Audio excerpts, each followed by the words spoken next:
चलिए मेरे दोस्त, आज शुरू करते हैं भारत की स्थिति और विस्तार। ठीक है। ये इसकी तैयारी जो है आप किसी भी एग्ज़ाम में कर सकते हैं, लेकिन ये एग्ज़ाम की तैयारी हम करवाने जा रहे हैं BSPHCL की तैयारी करवाने के लिए। जो तैयारी करना चाहते हैं स्पेशली उनके लिए है, जो कि आपको भारत से भूगोल से पूछेगा, भारत इतिहास से पूछेगा, भारत पॉलिटिकल से पूछेगा, भारत इकोनॉमिक से पूछेगा।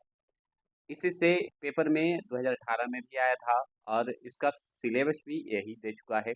तो इसी पे हम आधारित पढ़ेंगे, एक्स्ट्रा नहीं पढ़ेंगे। तो हम सबसे पहले भारत की स्थिति से पढ़ते हैं, जिसमें आपको एक डेमो के रूप में दिया जा रहा है, जिससे कि देखिए वन लाइनर क्वेश्चन है। इसी का मॉक टेस्ट भी होंगे। फिर इसी तरह से सारा क्वेश्चन करवाया जाएगा, जो कि आपके लिए बहुत ही इंपॉर्टेंट होंगे। अगर मुझ पे भरोसा करते हैं या मेरे चैनल पे भरोसा करके अगर पढ़ते हैं, तो जीके जीएस का मैं गारंटी लेता हूँ कि आपको अच्छे से नंबर आएंगे।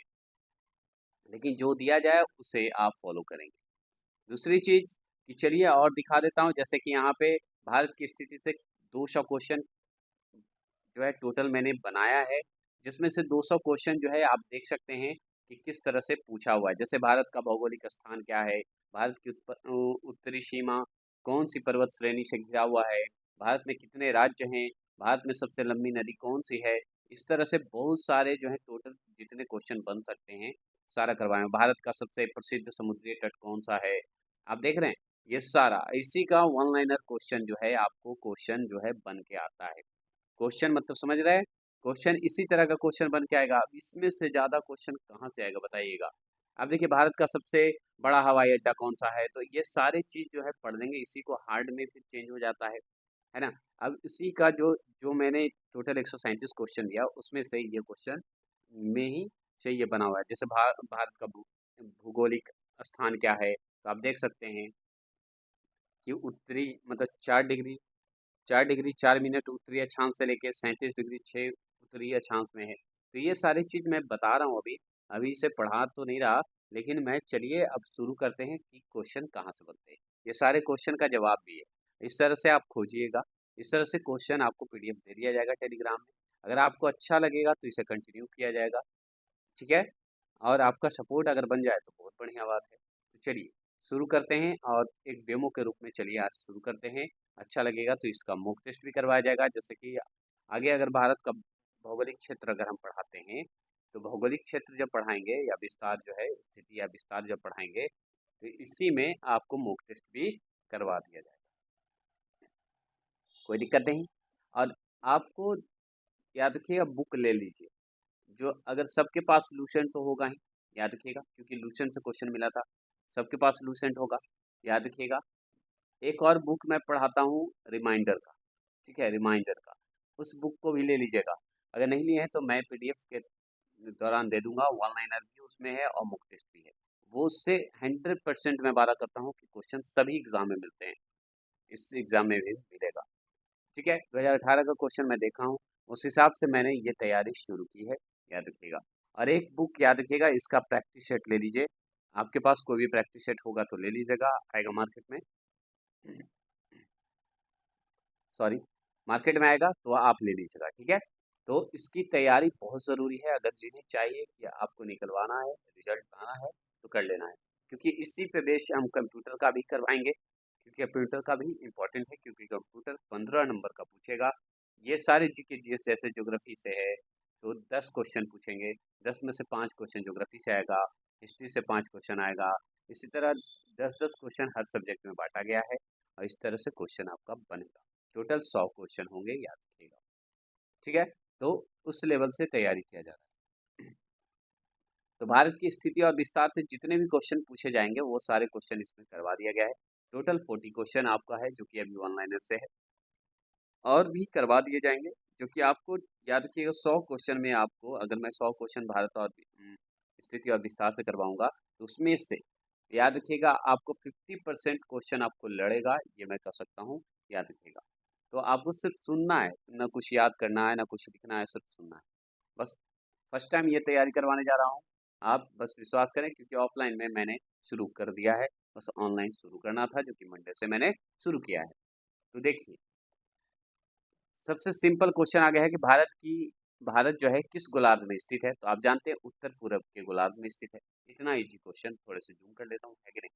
ठीक है, चलिएगा आगे देखते हैं। यहाँ पे दूसरा क्वेश्चन को ध्यान में रखिएगा। दूसरे क्वेश्चन को ध्यान में रखिए कि भारत का अक्षांशीय विस्तार क्या है। तो अक्षांशीय विस्तार अगर पूछे तो आप इस चीज को आराम से देख सकते हैं कि 8 मिनट 4 डिग्री उत्तरी अक्षांश से लेके 37 डिग्री 6 उत्तरी अक्षांश तक है, याद रखिएगा।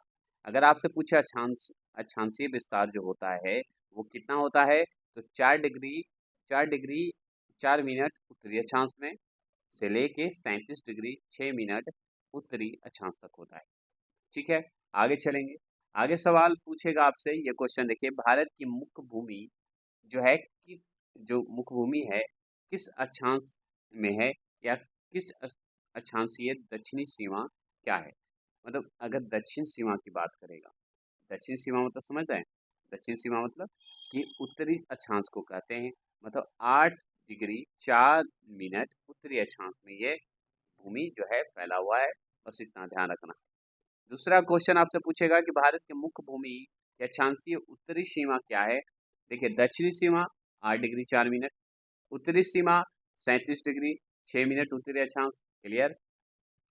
आगे सवाल है, पांचवा प्रश्न, भारत का देशांतरीय विस्तार क्या है। तो देशांतर विस्तार अब हो गया, आप अक्षांशीय विस्तार तो पढ़ लिए भाई, अब देशांतरीय विस्तार पढ़िए। तो देशांतरीय विस्तार को पढ़ने के लिए आपको याद रखिए 68 डिग्री 7 मिनट पूर्व पूर्व से लेके 97 डिग्री 25 मिनट पूर्व तक है। मतलब देशांतर क्षेत्र में है, पूर्व देशांतर ही होगा उसमें, जैसे उत्तरी अक्षांश था ना, उसी तरह पूर्वी देशांतर में ही होगा, पूर्व पूर्व। चलिएगा आगे सवाल बनता है, भारत का सबसे पश्चिम देशांतर क्या है। पश्चिमी अगर देशांतर आपसे पूछे तो 68 डिग्री 7 मिनट पूर्व में है, याद रखिएगा। भारत का पूर्वी देशांतर, भारत का सबसे पूर्वी देशांतर की बात हो गई तो 97 डिग्री 25 मिनट पूर्व होगा, याद रखिएगा। क्लियर, समझ रहे क्वेश्चन को। ये एक तरह से आपको एक ट्रेलर के रूप में दिया जा रहा है, आप इसे लाइक और सब्सक्राइब करेंगे तो कंटिन्यू इससे हार्ड क्वेश्चन करवाया जाएगा, जो कि हर लेवल का तैयारी आप कर सकते हैं। और आपको B B S P H C L का निकालना बहुत आसानी होगा, बस आप भरोसा करके तैयारी करें। विश्व का मानक समय किस रेखा पर जो है निर्धारित किया जाता है। तो आप जानते हैं देशांतर पे, देशांतर पे ही किया जाता है, याद रखिएगा। आगे चलेंगे, नौवां प्रश्न की बात करें, भारतीय मानक समय आधारित है। तो भारतीय मानक समय जो आधारित है वो कितने पे है, याद रखिएगा 82 डिग्री, बताएंगे 82 डिग्री 30 मिनट पूर्वी देशांतर पर स्थित है, याद रखिएगा। आगे सवाल आपसे पूछेगा कि क्षेत्रफल की दृष्टि से भारत का विश्व में कौन सा स्थान है। तो आप बहुत अच्छे से जानते हैं भारत का 7वां स्थान है, इसमें हमको तो करना नहीं है, इसमें फास्ट चलते हैं। भारत का क्षेत्रफल कितना होता है, तो आप देख लीजिए, भारत का क्षेत्रफल 32,27,263 वर्ग किमी में फैला है। बहुत ही जी क्वेश्चन, ऑनलाइन है, थोड़ा फास्ट चलते हैं। भारत का क्षेत्रफल जो है विश्व के कुल भौगोलिक क्षेत्रफल का कितना जो है बताइएगा। तो ये तो 100% पूछा है, तो 2.4%। ये बीपीएससी में भी पूछा है, याद रखिएगा ये क्वेश्चन। आगे चलेंगे, 13वां प्रश्न है, विश्व के 2.4% क्षेत्र में भारत विश्व की कितनी प्रतिशत जनसंख्या का पोषण करता है। तो 17.5% का पोषण करता है, याद रखिएगा। आगे सवाल आपसे बनता है कि भारत की स्थलीय सीमा की लंबाई कितनी है। तो 15 कितना 15,200 किमी है, याद रखिएगा 15,200 किमी है, ये पूछता है। आगे सवाल है, भारत की तटीय रेखा की लंबाई कितनी है। तो 6100 किमी है, याद रखिए। तटीय रेखा की बात करेगा तो याद रखिएगा 6100 किमी है। अगर स्थल की बात करेगा, स्थलीय सीमा की बात करेगा तो 15,200 किमी है, याद रखेंगे।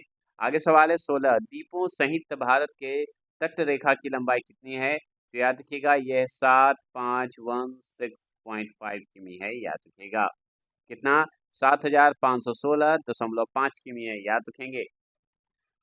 17वां प्रश्न है कि भारत की उत्तर से दक्षिण तक की लंबाई कितनी है।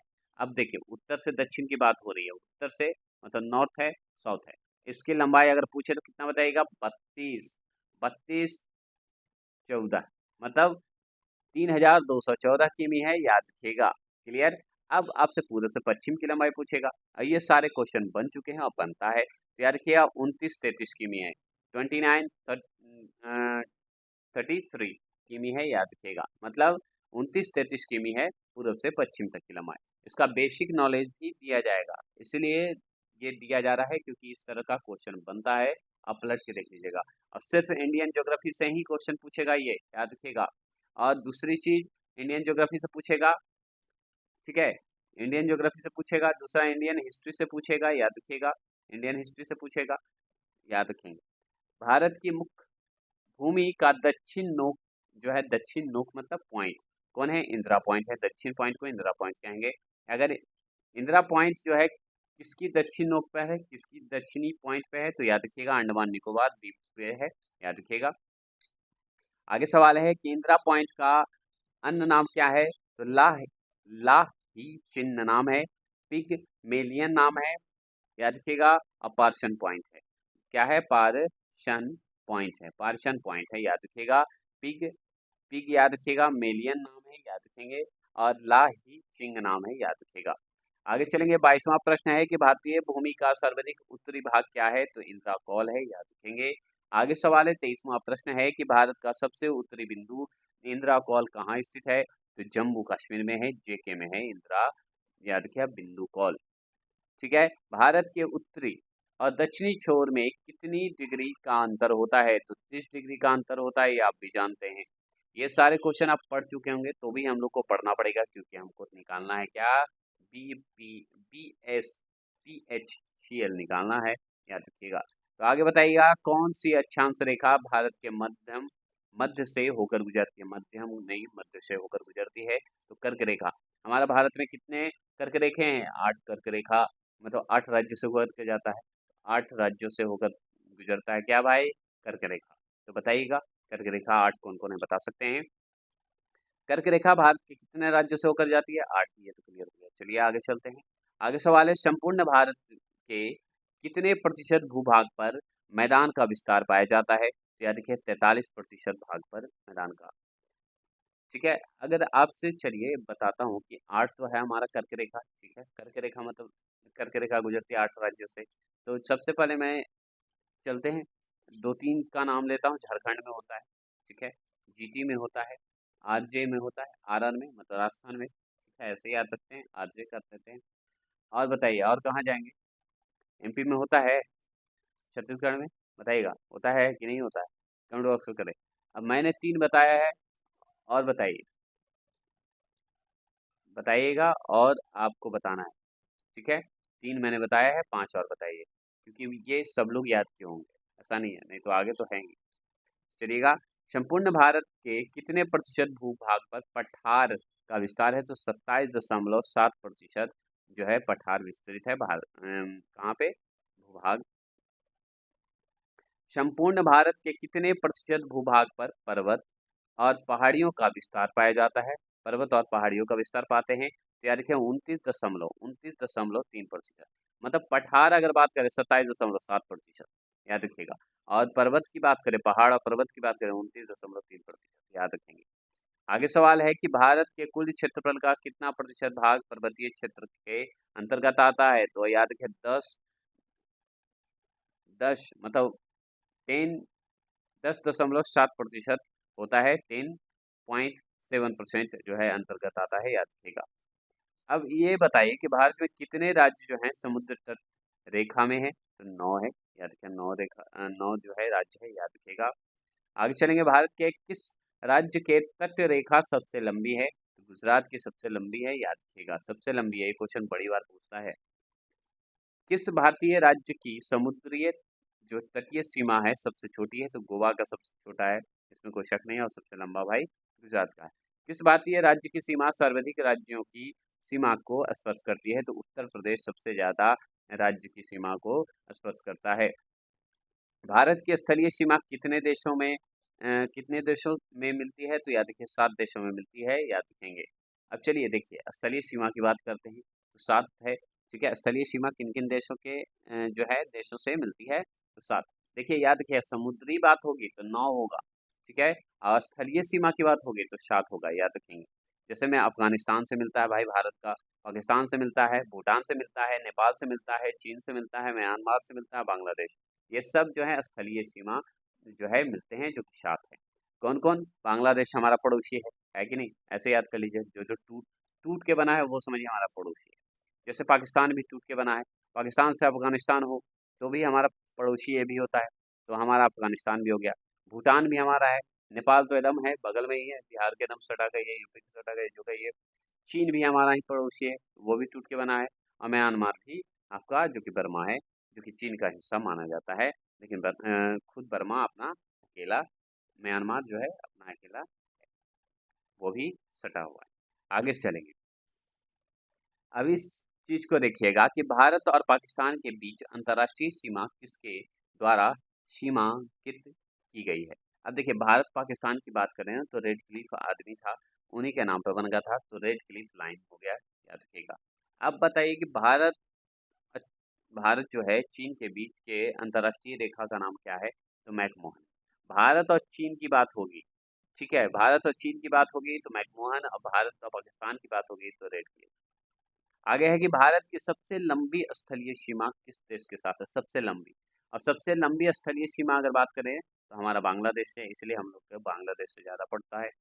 40वां क्वेश्चन है कि भारत की सबसे छोटी स्थलीय सीमा किस देश के साथ है? तो याद रखिए अफगानिस्तान के साथ है।